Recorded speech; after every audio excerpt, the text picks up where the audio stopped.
Friends, स्वागत है आप सभी का आज के इस वीडियो में। और देखिए, लास्ट वीडियो में हमने कोऑर्डिनेट एक्सिस के पैरेलल एसिम्प्टोट्स हमने फाइंड करना सीखा था। निर्देशीय अक्षों के समांतर अनंत स्पर्शियां हम किस तरह से ज्ञात करें। तो देखिए, इस कॉन्सेप्ट पर हमने डिस्कस की थी। और देखिए, आज के इस वीडियो में यहाँ पर हम देखिए ओब्लिक एसिम्प्टोट्स को फाइंड करना सीखेंगे। तिर्यक अनंत स्पर्शियां किस तरह से हम ज्ञात करते हैं, इस कॉन्सेप्ट पर हमें यहाँ पर डिस्कस करना है। और देखिए, कोऑर्डिनेट एक्सिस के पैरेलल एसिम्प्टोट क्या होती है, ऑब्लिक एसिम्प्टोट क्या होती है, इसकी डेफिनेशन को हम लास्ट वीडियो में काफ़ी डिटेल में समझ चुके हैं। और देखिए, यहाँ पर इस वर्किंग मेथड में देखिए हम n डिग्री का कर्व हम मान के चलते हैं। सपोज करते हैं कि कर्व कितने डिग्री का है, n डिग्री का है, और उसकी सभी एसिम्प्टोट्स हमें फाइंड करना है। ये एक जनरल मेथड है, लेकिन देखिए इस मेथड से कोऑर्डिनेट एक्सिस के पैरेलल एसिम्प्टोट फाइंड हो ये नेसेसरी नहीं है। तो इस मेथड से देखिए सभी ओब्लिक एसिम्प्टोट्स फाइंड हो जाती है, लेकिन अक्षों के समांतर अनंत स्पर्शियां इससे ज्ञात हो ये आवश्यक नहीं है। तो जब भी देखिए किसी कर्व की सभी एसिम्प्टोट्स हमें फाइंड करना होता है, तो देखिए हम यहाँ पर दोनों ही मेथड अप्लाई करते हैं। फर्स्ट मेथड जो मैंने आपको लास्ट वीडियो में बताया था, कोऑर्डिनेट एक्सिस के पैरेलल एसिम्प्टोट, आप उस मेथड से फाइंड कीजिए। और यहाँ पर जो भी ऑब्लिक एसिम्प्टोट्स आपको फाइंड करनी है वो आप इस मेथड से फाइंड कीजिए। तो देखिए यहाँ पर ये मेथड किस तरह से है। यहाँ पर देखिए y equal M x plus सी से हम क्या करते हैं, एसिम्प्टोट फाइंड करते हैं। तो देखिए इसके वर्किंग मेथड को आपको स्टेप बाय स्टेप समझना है। यहाँ पर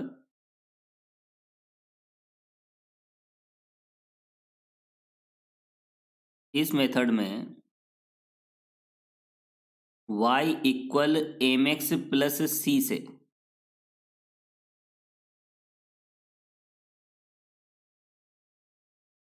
अनंत स्पर्शियां ज्ञात करते हैं।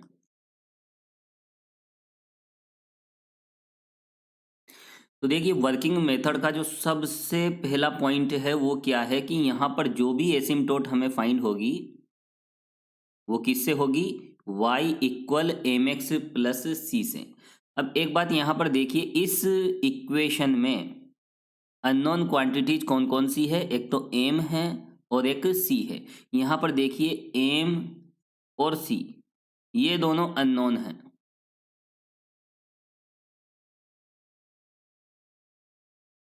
और इनकी वैल्यूज हमें यहाँ पर फाइंड करना होता है। यहाँ पर जितनी भी ओब्लिक एसिम्प्टोट्स है वो किससे फाइंड होगी, y equal M x plus सी से। और m और c यहाँ पर अननोन क्वांटिटीज है, अज्ञात राशियां हैं जिनके मान हमें ज्ञात करने हैं। अब देखिए यहाँ पर हम m की वैल्यू किस तरह से फाइंड करें और c की वैल्यू किस तरह से फाइंड करें। किसी n डिग्री का कर्व हम लेके चलते हैं, कोई भी n डिग्री का कर्व, और उस n डिग्री के कर्व के लिए m की कितनी वैल्यूज होगी, c की कितनी वैल्यूज होगी, उस पर हमें यहाँ पर देखिए डिस्कस करना है। अब देखिए यहाँ पर हम सबसे पहले बात करते हैं m के वैल्यूज की। ठीक है, तो m की जितनी भी वैल्यूज यहाँ पर फाइंड होगी वो 5 फंक्शन की हेल्प से फाइंड करते हैं। ठीक है, और c की वैल्यू के लिए देखिए यहाँ पर एक स्टैंडर्ड रिजल्ट होता है, वो भी मैं आपको बताऊंगा। तो प्रोसेस आप स्टेप बाय स्टेप समझे। सबसे पहले हम क्या फाइंड करेंगे, यहाँ पर m की वैल्यू। देखिए हमारा जो टारगेट है m की वैल्यू फाइंड करना।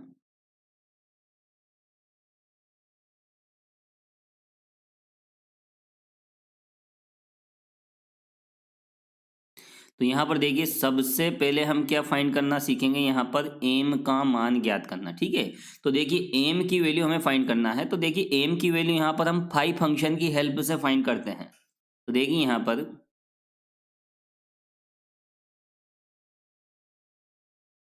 m का मान 5 फंक्शन की हेल्प से।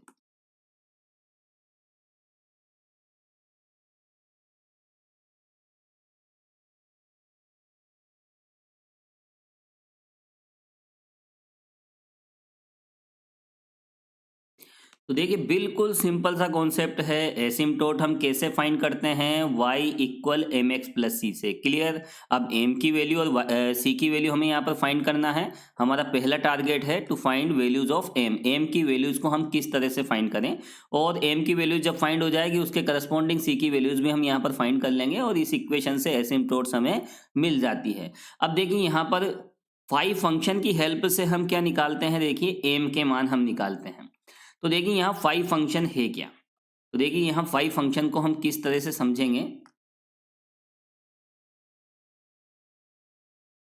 What is phi function.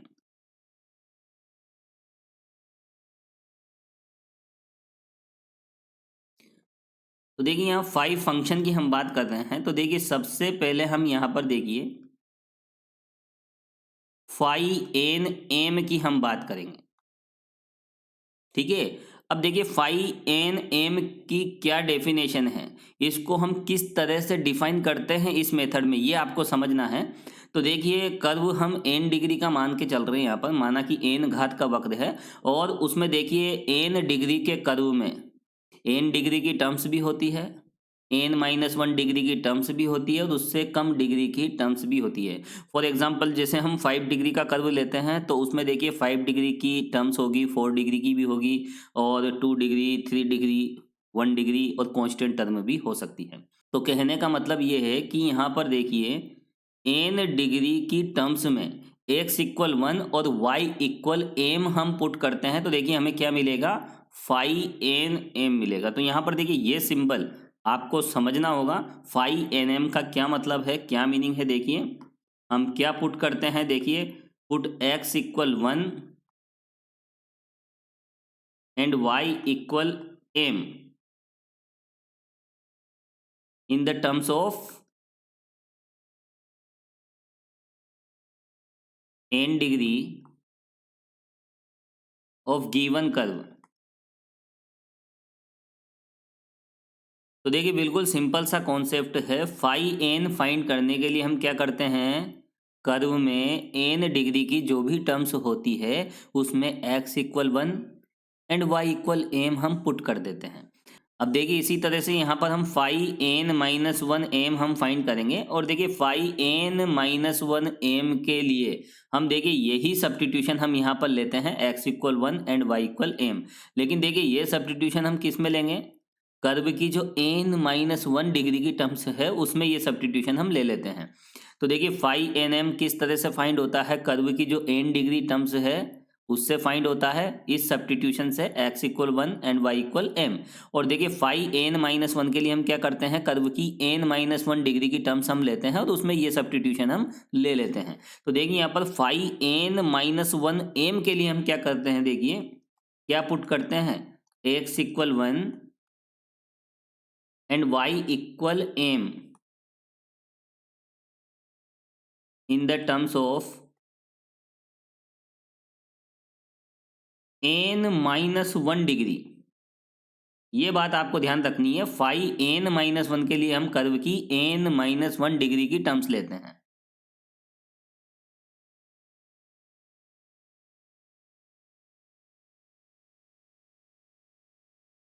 तो देखिए यहाँ पर बिल्कुल सिंपल सा कॉन्सेप्ट है, और सिमिलरली हम देखिए इसके बाद हम फाई n-2 भी हम फाइंड कर सकते हैं।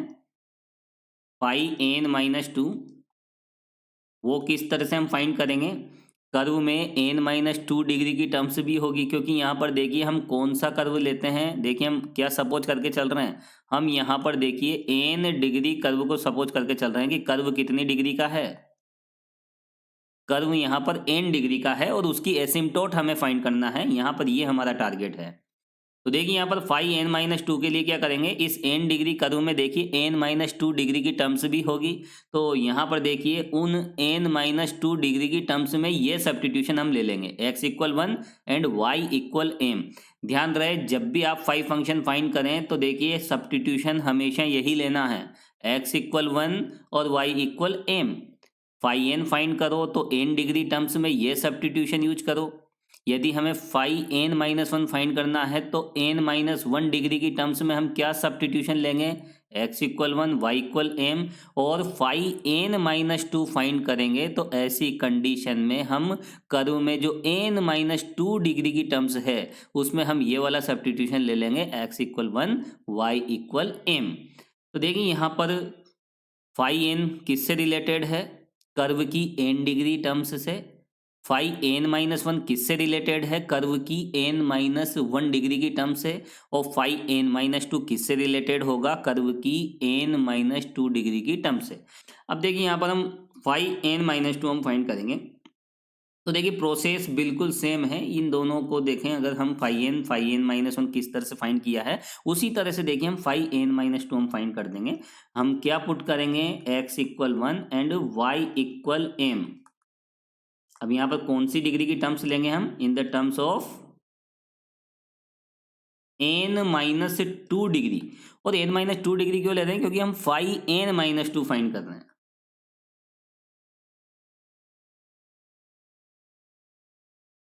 और देखिए एंड सो ऑन, इसी तरह से देखिए जितने भी फाइव फंक्शन यहाँ पर फाइंड होंगे, जैसे हम बात करें फाई वन एम की, तो फाई वन एम का मतलब क्या हो जाएगा, x equal one and y equal M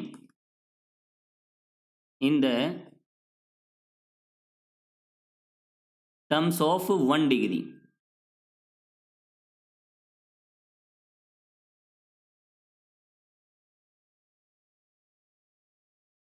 तो देखिए कर्व में वन डिग्री की जितनी भी टर्म्स है उसमें ये सब्स्टिट्यूशन लीजिए, सब्स्टिट्यूशन हमेशा यही लेना है, x equal one y equal m, यही वैल्यूज आपको पुट करनी है। एन डिग्री की टर्म्स में ये वैल्यूज पुट करोगे तो फाई एन फाइंड होगा, और एन माइनस वन डिग्री की टर्म्स में ये सब्स्टिट्यूशन लोगे तो फाई एन माइनस वन मिलेगा। तो देखिए इस तरह से फाइव फंक्शन हम फाइंड कर सकते हैं। अब देखिए यहाँ पर फाइव फंक्शन से आप इसमें किसी प्रकार का कोई कंफ्यूजन नहीं होना चाहिए। फाइव फंक्शन का कॉन्सेप्ट बिल्कुल सिंपल सा है, किस तरह से हम फाइव फंक्शन फाइंड करते हैं मैंने काफ़ी डिटेल में आपको समझाया है। अब देखिए चलते हैं हम यहाँ पर वापस हमारे इस मेथड पर। तो देखिए यहाँ पर इस मेथड में y equal M x plus सी से हम एसिम्पटोट्स फाइंड करते हैं, जहाँ m और c की वैल्यूज़ क्या होती है, अननोन होती है। और देखिए to find values of m की वैल्यूज़ को हम किस तरह से फाइंड करते हैं, यहाँ पे बताया था मैंने, फाइव फंक्शन की हेल्प से हम फाइंड करते हैं। और फाइव फंक्शन क्या होता है, व्हाट इज फाइव फंक्शन, ये रहा फाइव फंक्शन, इसको हम इस तरह से फाइंड करते हैं।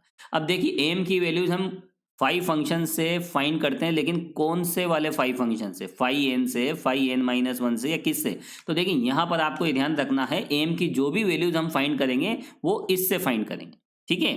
तो देखिए अब यहाँ सर्वप्रथम एम की जो वैल्यूज है वो किससे फाइंड करेंगे, phi n m equal zero से।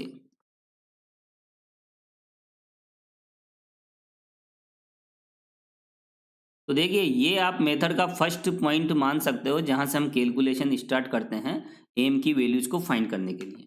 और यहाँ पर देखिए जब भी आप कोई क्वेश्चन सोल्व करोगे, एसिम्पटोट्स फाइंड करोगे, तो सबसे पहले जितने भी फाइव फंक्शन है आप फाइंड कर लीजिए। और उस फाइव फंक्शन को फाइंड करने के बाद जो ये सबसे पहले वाला जो फाइव फंक्शन है, जब आप एन डिग्री की टर्म्स में, जो कर्व की जो हाईएस्ट डिग्री है उसमें आप हाईएस्ट डिग्री की टर्म्स में जब x equal one y equal m put करोगे तो वो फाई एन एम होगा, और उसी से एम की वैल्यूज फाइंड होती है। ये इंपॉर्टेंट पॉइंट है, ये आपको ध्यान रखना है, ठीक है। तो देखिए एम के मान हम किससे फाइंड करेंगे, phi n m equal zero से। अब देखिए एम की वैल्यूज तो हमें मिल जाएगी, लेकिन एम की वैल्यूज के साथ उसके जो करस्पॉन्डिंग सी की वैल्यूज है वो हम कैसे फाइंड करें। तो देखिए सी की वैल्यूज फाइंड करने के लिए यहाँ पर देखिए हम एम के मानों के आधार पर, एम की वैल्यूज के बेस पर हम देखते हैं कि सी की वैल्यूज को किस तरह से फाइंड करें। क्योंकि यहाँ पर देखिए एम की जो वैल्यूज हमें मिलेगी वो वैल्यूज डिफरेंट भी हो सकती है, उनमें से कुछ इक्वल भी हो सकती है। तो यहाँ पर देखिए एम की सभी डिफरेंट वैल्यूज होती है, तो उसके लिए सी की वैल्यूज को फाइंड करने का अलग फॉर्मूला है। जब एम की दो वैल्यूज एक जैसी आ जाती है, सेम वैल्यूज आ जाती है, दो सेम वैल्यूज, तो ऐसी कंडीशन में सी की वैल्यूज को फाइंड करने का अलग फॉर्मूला होता है। और जब एम की तीन वैल्यूज सेम आ जाएं, तो ऐसी कंडीशन में सी की वैल्यूज को फाइंड करने का अलग फॉर्मूला आ जाता है। तो देखिए यहाँ पर एम की वैल्यूज के बेस पर देखिए सी की वैल्यूज फाइंड करने के डिफरेंट फॉर्मूले हैं, वो हमें देखने हैं। तो देखिए यहाँ पर क्या फाइंड करेंगे, सी की value, to find values of C. तो देखिए यहाँ पर हमें सी की वैल्यूज को फाइंड करना है, एम की वैल्यूज हम इससे फाइंड कर लेते हैं। अब देखिए सी की वैल्यूज को हम फाइंड करना सीखेंगे। तो देखिए यहाँ पर हम 3 केस देखेंगे और वैसे बहुत सारे केसेस यहाँ पर बन सकते हैं। वो कर्व की डिग्री पे डिपेंड करेगा कि वो कितने डिग्री का कर्व है और उसमें एम की वैल्यूज किस तरह से हमें मिली है, उस पे डिपेंड करेगा कि हम सी का कौन सा फॉर्मूला यूज करें। तो देखिए यहाँ पर केस फर्स्ट की हम बात करेंगे।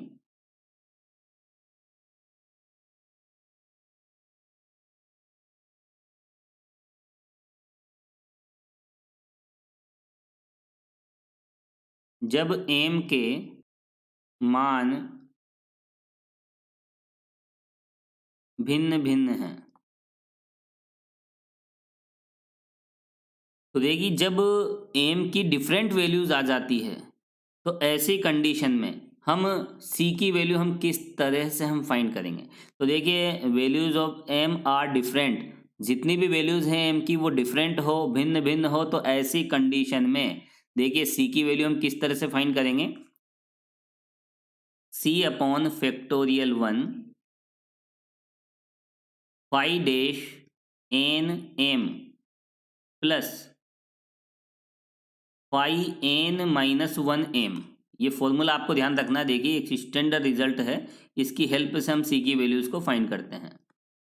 इक्वल 0। तो देखिए जब सभी वैल्यूज डिफरेंट होती है तो ऐसी कंडीशन में हम सी की वैल्यूज को हम इस तरह से फाइंड करते हैं। ठीक है, एम की जो भी वैल्यू है उसके करस्पॉन्डिंग सी की वैल्यू हमें इससे मिल जाती है। लेकिन ये वाला फॉर्मूला हम कब यूज करते हैं, ये कंडीशन आपको ध्यान रखनी है जब एम के मान भिन्न भिन्न होते हैं। All values are different, m की वैल्यूज यदि डिफरेंट है तो उसके अकॉर्डिंग यहाँ पर सी की वैल्यूज हम इस तरह से हम फाइंड करेंगे। और देखिए इस रिजल्ट को हम ऐसे भी लिख सकते हैं, इसको हम कैलकुलेट करके सोल्व करके इस तरह से भी लिख सकते हैं। सी की वैल्यूज क्या हो जाएगी, देखिए यहाँ पर यदि हम इसको सोल्व करें, सी की वैल्यूज फाइंड करें, तो देखिए phi N minus 1 m upon phi n dash m. तो देखिए सी की वैल्यूज़ को इस तरह से हम फाइंड करेंगे। वैसे इससे एक ही वैल्यू हमें मिलेगी, तो सी की वैल्यू हम इस फॉर्मूले से फाइंड करेंगे जब एम की वैल्यूज़ क्या हो, डिफरेंट हो। तो देखिए जैसे एम की वैल्यू इस तरह से आ जाती है 1 2 3, तो देखिए एम इक्वल 1 के करस्पॉन्डिंग सी की वैल्यू हम इससे फाइंड करेंगे, एम इक्वल 2 के लिए भी हम इससे फाइंड करेंगे और एम इक्वल 3 के लिए भी हम इसी से फाइंड करेंगे। और देखिए जब इस तरह का कोई केस आ जाता है, जैसे एम की वैल्यू कितनी आई है, जैसे 1 1 और 2, तो यहाँ पर देखिए 1 यहाँ 2 टाइम्स आ रहा है, ये रिपीट हो रहा है, इक्वल रूट्स समान मूल ऐसा हम कह सकते हैं। तो एम की दो वैल्यूज एक जैसी आ जाती है, तो देखिए एम इक्वल 2 के करस्पॉन्डिंग सी की वैल्यू तो हम इसी से फाइंड कर लेंगे, लेकिन एम इक्वल 1 के लिए सी की यहाँ पर दो वैल्यूज हम फाइंड करेंगे और उसके लिए देखिए एक नया फॉर्मूला होगा। तो एम की जब दो वैल्यूज सेम आ जाए तो सी का मान हम किस तरह से फाइंड करें, जब एम की 3 वैल्यूज सेम आ जाए तो सी का मान किस तरह से फाइंड करें, इसी कॉन्सेप्ट पर हमें यहाँ पर डिस्कस करना है। तो देखिए अब हम बात करेंगे केस सेकंड की। जब एम के दो मान एक समान हो, जब एम के दो मान समान हैं,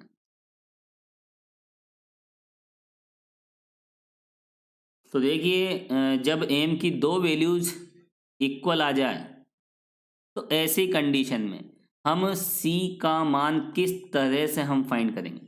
तो देखिए यहाँ पर एम की दो वैल्यूज सेम आ जाए, जैसे हम मान लेते हैं, माना M equal m1 and m1, तो देखिए m की दो वैल्यूज हमें मिली है यहाँ पर इस तरह से m1 तो इस कंडीशन में देखिए c की वैल्यूज हम किस तरह से फाइंड करेंगे।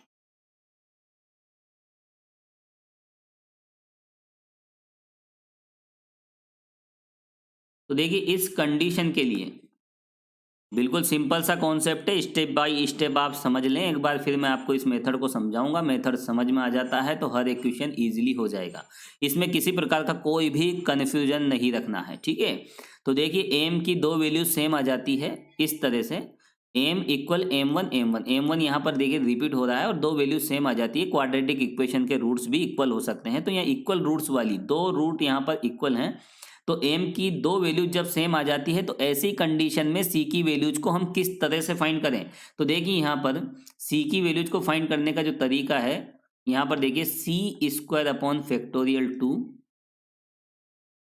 Five n double dash m plus c upon factorial 1 five dash n minus 1 M.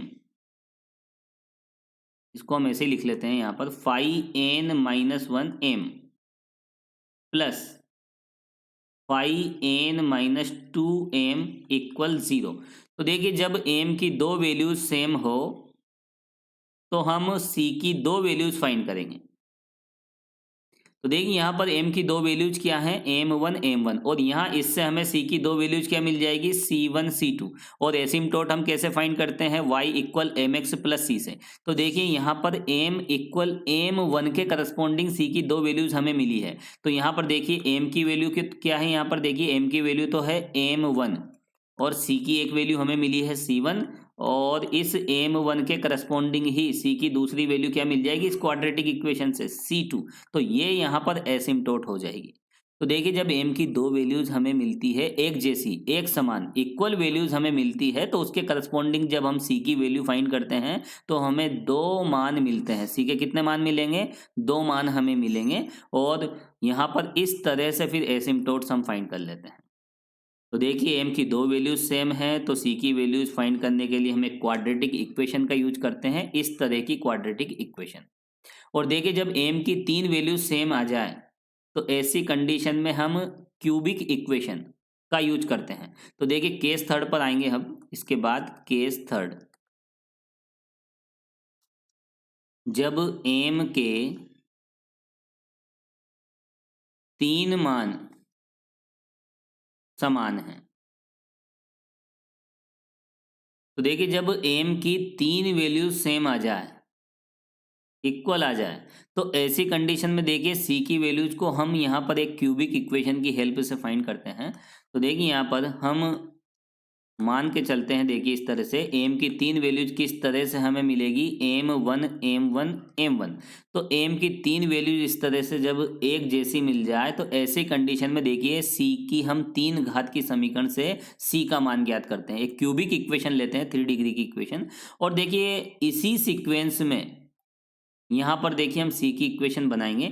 और यहाँ पर देखिए जब c m की दो वैल्यूज सेम आ जाती है तो हम देखिए ये वाली इक्वेशन यूज करते हैं, और इसकी स्टार्टिंग कहाँ से होती है, सी स्क्वायर अपॉन फैक्टोरियल 2 से, और इसकी स्टार्टिंग कहाँ से होगी, देखिए सी क्यूब अपॉन फैक्टोरियल 3 से। तो देखिए यहाँ पर हम ये वाला फॉर्मूला यूज करेंगे, सी क्यूब अपॉन फैक्टोरियल 3। अब यहाँ पर देखिए 3 डिग्री है तो यहाँ पर 5 ट्रिपल डैश हो जाएगा, और यहाँ पर देखिए फाइव एन से यहाँ शुरुआत होगी, एन यहाँ कर्व की मैक्सिमम डिग्री है, ठीक है। अब देखिए उसके बाद देखिए सी स्क्वायर कर देंगे या सी क्यूब में हम 1 डिग्री कम कर देंगे, एक घात कम कर देंगे, तो क्या हो जाएगा सी स्क्वायर अपॉन फैक्टोरियल 2।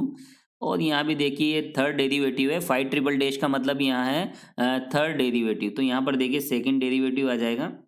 और देखिए यहाँ n है तो हम n-1 कर देंगे। तो देखिए इसको याद रखना बेहद आसान है। और फिर यहाँ पर देखिए सी स्क्वायर से फिर 1 डिग्री कम करेंगे तो देखिए c और अपॉन में फैक्टोरियल 1, और यहाँ पर डबल डेरिवेटिव है, ये सिंगल डेरिवेटिव आ जाएगा। और यहाँ n-1 से भी हम एक कम कर देंगे तो n-2। और देखिए यहाँ c की 1 डिग्री है तो यहाँ 0 डिग्री दैट इज 1, ठीक है। और यहाँ पर फर्स्ट डेरिवेटिव है और यहाँ पर देखिए 0 डेरिवेटिव दैट इज 5m, और यहाँ पर n-2 से क्या हो जाएगा n-3। तो देखिए यहाँ पर फॉर्मूला याद रखना बिल्कुल आसान है, आसानी से आप इसे याद रख सकते हो, और इक्वल टू 0। तो देखिए जब m की तीन वैल्यूज एक जैसी आ जाती है तो ऐसी कंडीशन में हम c की वैल्यूज को इस फॉर्मूले से हम फाइंड करते हैं, ये आपको ध्यान रखना है। क्लियर? देखिए बिल्कुल सिंपल सा कॉन्सेप्ट है, ये तीन रिजल्ट आपको ध्यान रखने हैं। अब इस मेथड पर हम डिस्कस कर लेते हैं, एक बार फिर से इसको समझ लेते हैं।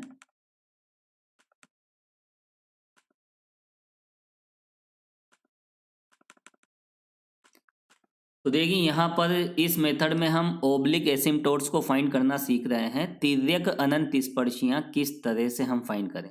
और देखिए कुछ केसेस में यहाँ पर इस मेथड से देखिए एक्सिस के पैरेलल एसिम्प्टोट भी हमें मिल जाती है। तो यहाँ पर देखिए लेकिन जितनी भी ऑब्लिक एसिम्प्टोट्स है वो इसी से फाइंड होगी, इसी मेथड से। तो देखिए यहाँ पर इस मेथड में हम क्या करते हैं, इस मेथड में y equal M x plus सी से एसिम्प्टोट फाइंड होगी और y equal M x plus c में m और c यहाँ पर अननोन है जिनके मान हमें ज्ञात करना है। क्लियर। तो जो भी एसिम्प्टोट है किससे फाइंड करना है, y equal M x plus सी से फाइंड करना है, जहां पर m और c दोनों अननोन हैं। अननोन है तो फिर इसको किस तरह से फाइंड करें, तो सबसे पहली कंडीशन हम देखेंगे to find values of m की वैल्यूज को हम किस तरह से फाइंड करें। तो देखिए यहाँ पर m की वैल्यूज को हम 5 फंक्शन की हेल्प से फाइंड करते हैं। क्लियर। और वैसे देखिए सी की वैल्यूज के लिए भी हम 5 फंक्शन का ही यूज करते हैं, उसके लिए मैंने आपको कुछ स्टैंडर्ड रिजल्ट्स मैंने अभी बताए हैं, तो वो आपको ध्यान रखने हैं। तो देखिए एम की वैल्यूज को हम किससे फाइंड करेंगे, 5 फंक्शन की हेल्प से। अब 5 फंक्शन है क्या, तो देखिए 5n का मतलब क्या है, यहाँ पर x इक्वल 1 और y इक्वल m, ये वैल्यूज हम सब्स्टिट्यूट करेंगे किस में, कर्व की n डिग्री टर्म्स में। तो n डिग्री की जो टर्म्स है उसमें हम x इक्वल 1 y इक्वल m पुट कर देते हैं, फाई n मिल जाता है। और n माइनस 1 डिग्री में ये सब्स्टिट्यूशन लें तो फाई n माइनस 1 मिल जाता है। और इसी तरह से n माइनस 2 डिग्री की टर्म्स में ये वाला सब्स्टिट्यूशन हम लेते हैं तो फाई n माइनस 2 मिल जाता है। और इसी तरह देखिए फाई 1m किस तरह से मिलेगा, कर्व की जो 1 डिग्री की टर्म है और 1 डिग्री की जो टर्म्स है उसमें ये सब्स्टिट्यूशन ले लेते हैं। तो सब्स्टिट्यूशन तो हमें स्टेबल रखना है, x इक्वल 1 y इक्वल m सब्स्टिट्यूशन ही लेते हैं। और जितनी डिग्री की टर्म्स में हम ये सब्स्टिट्यूशन लेते हैं उसके अकॉर्डिंग हमें 5 फंक्शन मिल जाता है। तो देखिए 5 फंक्शन हम फाइंड कर लेते हैं। और यहाँ पर जो m की जो वैल्यूज है किससे फाइंड करेंगे, ये बात आपको ध्यान रखनी है, फाई n m इक्वल 0 से।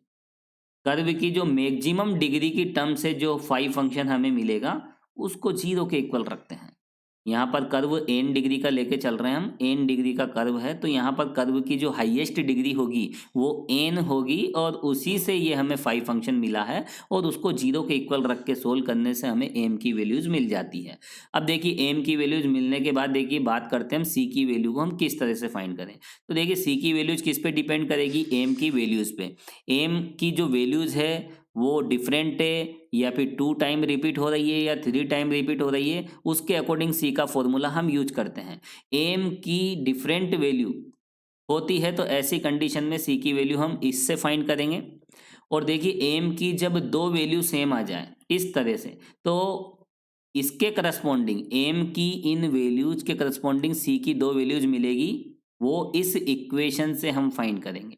क्लियर। और एम की 3 वैल्यूज यदि एक समान आ जाए, एक जैसी आ जाए, तो उसके करस्पॉन्डिंग सी की वैल्यूज हम इस तरह से फाइंड करेंगे। और ये याद रखना बिल्कुल आसान है। देखिए यहाँ पर ये 3 है, ये 2 है, 1 डिग्री कम करते जाएं, ये 1 है और यहाँ पर सी की 0 डिग्री दैट इज 1।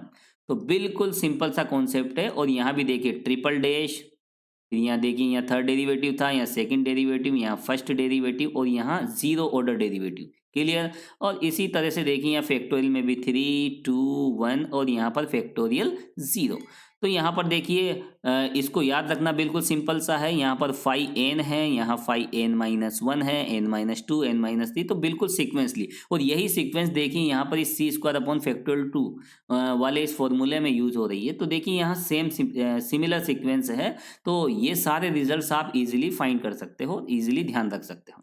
अब देखिए यहाँ पर अगर हम बात करें एक केस 4 की, तो देखिए केस 4 को भी हम डायरेक्ट, वैसे हालांकि इस तरह के क्वेश्चन बहुत कम हैं और शायद एक भी प्रश्न आपकी बुक में ऐसा नहीं है जिसमें देखिए एम की 4 वैल्यू सेम आ जाए।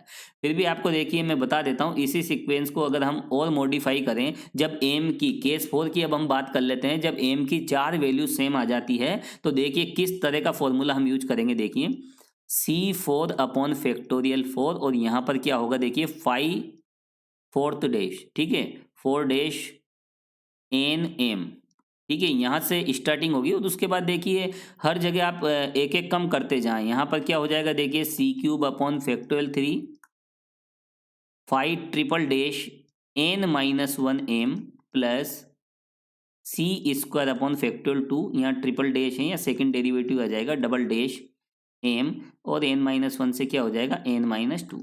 और उसके बाद देखिए सी अपॉन फैक्टोरियल 1 5 डैश एम और n-3 प्लस 5m और यहाँ कितना हो जाएगा n-4 इक्वल 0।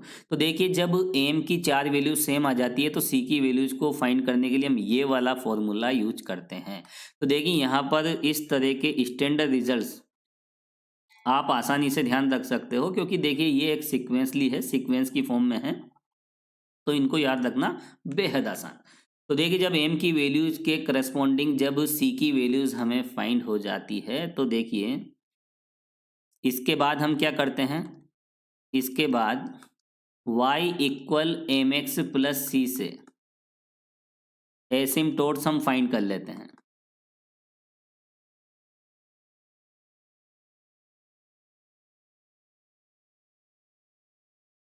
तो देखिए आज के इस वीडियो में यहाँ पर हमने ऑब्लिक एसिम्टोट्स को फाइंड करने का देखिए प्रोसेस हमने समझा है, उसका वर्किंग मेथड हमने समझा है। और देखिए यहाँ पर आज के इस वीडियो में हम इतना ही देखेंगे और देखिए नेक्स्ट वीडियो में इस मेथड से रिलेटेड बहुत सारे क्वेश्चन हम सोल्व करेंगे। तो स्टूडेंट्स आज के इस वीडियो में फिलहाल इतना ही, और नेक्स्ट वीडियो में हम इस मेथड से रिलेटेड प्रॉब्लम्स के साथ हम फिर मिलेंगे। Thank you so much.